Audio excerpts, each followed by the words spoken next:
నేను నశించినా నశించదనని కమిట్మెంట్ తీసుకునే విధంగా మా ప్రజల క్షేమం కొరకు, సంఘ క్షేమం కొరకు, మీ రాజ్య విస్తరణ కొరకు ఇలాంటి మంచి నిర్ణయాలతో మేము మా భక్తి జీవితాన్ని, విశ్వాస జీవితాన్ని, ప్రార్థనా జీవితాన్ని కొనసాగించినట్లు సహాయం ఇచ్చామని ఇక్కడ కూడి ఉన్న బిడ్డలందరినీ బలపరచండి.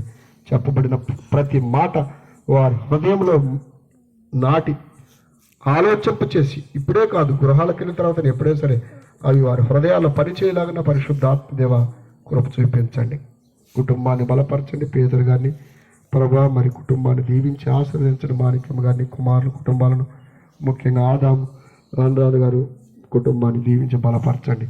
ఈ రాత్రి ఇక్కడ కూడిన సంఘ బిడ్డలు, వచ్చిన ప్రజలు, యంత్ర శబ్దం ద్వారా ఆలకించిన ప్రతి ఒక్కరిని కూడా మీరు కరుణించి కృప చూపించండి. ఈ కూడికలు చేసిన ప్రార్థనలు, విజ్ఞాపనలు, విన్న మాటలు, పాడిన పాటలు ఏది కూడా వ్యర్థం కాకుండా ఈ కుటుంబానికి, కూడి ఉన్న బిడ్డలకు, సంఘానికి, గ్రామానికి దీవెనకరంగా చేయమని, పగలంతా అలసిన దేహాలతో ఉన్నప్పుడు కూడా ఎప్పటిదాకా ఓర్పుతో ఉన్న బిడ్డలకు మీ మెండైన ఆశీర్వాదం ఇచ్చేయండి.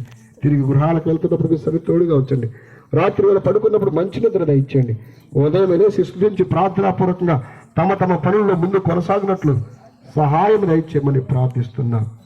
జరగనున్న గృహ కూడికలన్నీ కూడా ఘనంగా మహిమకరంగా జరుగుటకు సహాయం దయచేయమని వేడుకుంటూ సమస్త మహిమ, ఘనత, ప్రభావాలు మీకు ఆరోపిస్తూ యేసు ప్రభు నామమున ప్రార్థన వేడుకుంటున్నాం తండ్రి. ఆమేన్.